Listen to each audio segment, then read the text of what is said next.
Tout le monde connaît Kim Jong-un comme l'un des hommes les plus puissants du monde, un dictateur dont chaque parole peut ébranler la planète.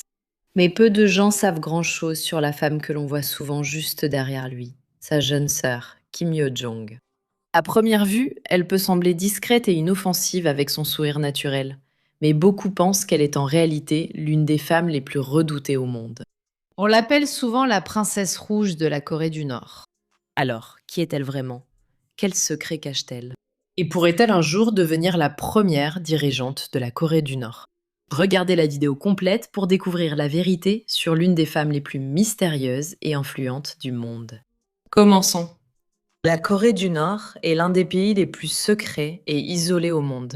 Depuis plus de 70 ans, la famille Kim dirige le pays d'une main de fer. Tout a commencé avec Kim Il-sung, le fondateur et premier dirigeant du pays. Après sa mort, son fils, Kim Jong-il, a pris le pouvoir et a dirigé pendant de nombreuses années jusqu'à sa mort en 2011. Il a ensuite été remplacé par son fils, Kim Jong-un, qui dirige toujours la Corée du Nord aujourd'hui. Cela fait de la Corée du Nord l'un des très rares pays de l'histoire où le pouvoir suprême a été transmis sur 3 générations de la même famille. Mais parmi tous les membres de la dynastie Kim, une figure est restée plus mystérieuse que presque toutes les autres. Kim Yo-jong. Elle est née le 26 septembre 1987, la benjamine de Kim Jong-il et de Ko Yong-hui. Sa mère n'était pas l'épouse officielle de Kim Jong-il, elle était l'une de ses concubines. Elle n'était pas non plus née en Corée. En réalité, elle est née à Osaka, au Japon. À cause de cela, elle était considérée comme appartenant à la caste la plus basse selon le système de classification sociale rigide de la Corée du Nord. En conséquence, Kim Jong-il a gardé sa relation avec elle et leurs enfants cachée au grand public afin de protéger sa réputation de dirigeant suprême, moral et presque divin. Kim Yo-jong a passé sa petite enfance dans des résidences privées luxueuses réservées à la famille dirigeante. Puis dans les années 90, Kim Jong-il a secrètement envoyé ses enfants en Europe où ils pouvaient recevoir une éducation de haute qualité, loin des regards du public. Kim Yo-jong a été inscrite dans une école à Berne, en Suisse, sous une fausse identité. Peu de temps après, son frère, Kim Jong-un, l'a rejointe. Le frère et la sœur fréquentaient la même école sous de faux noms, apparaissant à tous ceux qui les entouraient comme des enfants coréens ordinaires vivant à l'étranger. Mais rien dans leur vie n'était ordinaire. Ils vivaient avec leur tante, Ko Young-suk, et son mari dans ce qui ressemblait à un appartement normal en ville. En coulisses, cependant, des responsables nord-coréens surveillaient constamment l'immeuble. Des gardes du corps en civil veillaient sur eux en permanence et ils avaient même leur propre chef privé. Après avoir terminé l'école, Kim Yo-jong est retournée à Pyongyang au lieu de rester en Occident. Elle s'est inscrite à l'université Kim Il-sung où elle a suivi un programme spécial d'informatique qui lui aurait permis d'obtenir un diplôme en seulement 6 mois. À l'époque, presque personne ne la connaissait. Elle n'apparaissait jamais à la télévision et la plupart des Nord-Coréens ignoraient son existence.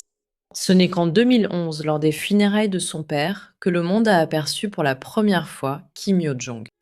Debout en silence derrière son frère, vêtue de noir, elle attirait peu l'attention car presque personne ne savait qui elle était. Elle a fait sa première apparition publique officielle en 2014. Peu de gens auraient pu imaginer que cette jeune femme discrète, à l'air innocent, deviendrait bientôt la femme la plus puissante et la plus redoutée de Corée du Nord.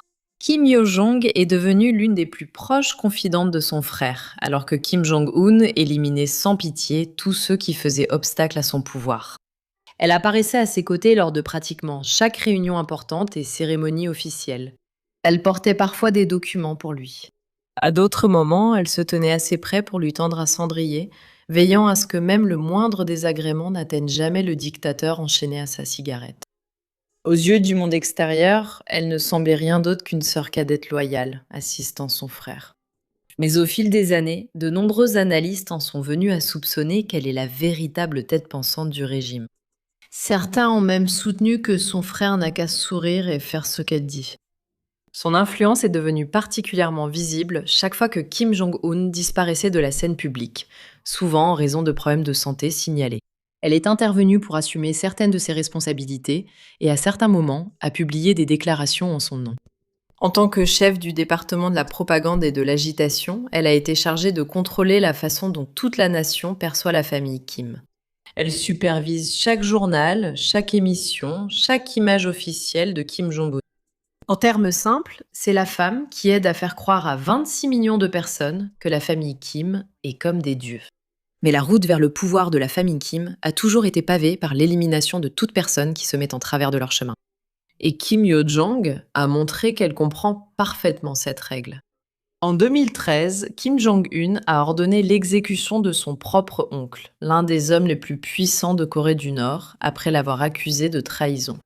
Puis, en 2017, le demi-frère de Kim Jong-un, Kim Jong-nam, a été assassiné à l'aéroport international de Kuala Lumpur, en Malaisie. Beaucoup estiment que Kim Yo-jong était directement derrière ces deux décisions. Mais derrière tout ce pouvoir, quel secret cache-t-elle réellement ?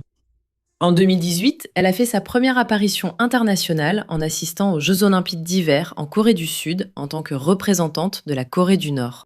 Des médecins sud-coréens qui ont analysé les images de sa visite ont ouvertement émis l'hypothèse que son apparence était compatible avec l'usage de stimulants, en particulier du crystal meth, qui serait largement utilisé parmi l'élite nord-coréenne. Cela pourrait également expliquer pourquoi elle reste si mince, alors que la famille Kim a une tendance génétique à prendre du poids.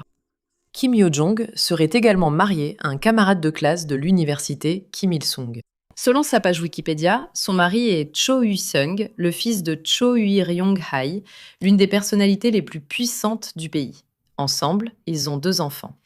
Et maintenant, avec la santé de Kim Jong-un de plus en plus incertaine, la question que tout le monde se pose discrètement est la suivante. Que se passera-t-il lorsqu'il ne sera plus là ? Kim Jong-un est dans la quarantaine, mais sa santé est une source de préoccupation sérieuse depuis des années. Il a disparu de la scène publique pendant de longues périodes, déclenchant des spéculations mondiales sur le fait qu'il soit même encore en vie. De nombreux experts pensent que Kim Yo-jong serait la première à prendre le pouvoir. Kim Jong-un n'a pas de fils adulte capable d'assumer la direction du pays. Et même s'il en avait un, il faudrait des années avant qu'un tel héritier puisse établir l'autorité nécessaire pour gouverner. Beaucoup de gens supposent que parce que Kim Yo-jong est jeune, éduquée en Occident et une femme, elle deviendrait une meilleure dirigeante.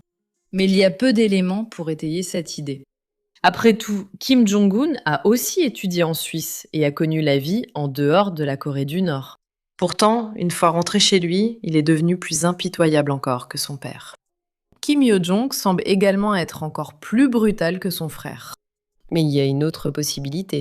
Ces dernières années, Kim Jong-un est apparu à plusieurs reprises en public avec sa fille, Kim Joo-hee, qui serait née vers 2013, ce qui lui donnerait environ 13 ans aujourd'hui. Autrefois totalement inconnue du monde, elle accompagne désormais son père lors de défilés militaires, de lancements de missiles et de nombreux autres grands événements officiels.